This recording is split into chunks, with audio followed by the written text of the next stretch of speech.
Alright guys, so we're out here at the Royal Enfield Hunter Hood event. It's the first of its kind out here in Mumbai.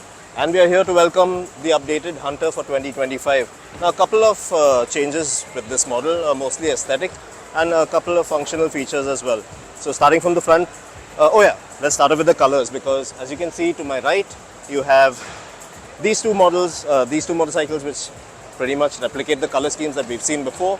And out here, these next three models have the new and updated color schemes which are on offer. That's Rio white, London red, and Japanese black, I believe. I know you'll have to check up on that.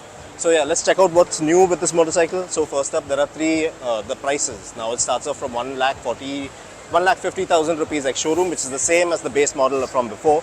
But now you have three variants to choose from. You have a base, a mid, and a top spec variant. The top spec variant, well, that will set you back by around 1,82,000 rupees ex-showroom.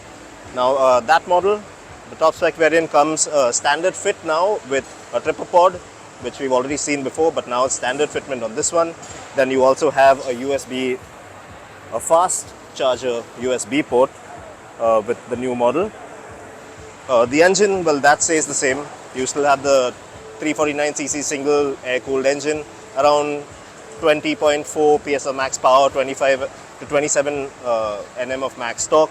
Same output figures, same gearbox as well, 5-speed gearbox. But now this Royal Enfield claims that this one is the first 350 of its kind that gets a slip and assist clutch as well.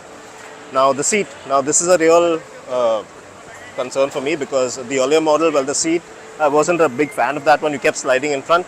But now Royal Enfield say they have changed the contour of the seat, and the density of the foam has been altered as well. Coming down to this particular portion, well, there are slight changes to the routing of the exhaust, which has helped increase the ground clearance of this motorcycle from 150 mm to 160 mm now.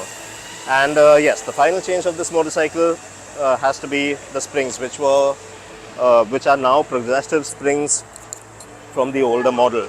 Oh yeah, I almost forgot one last change for the front.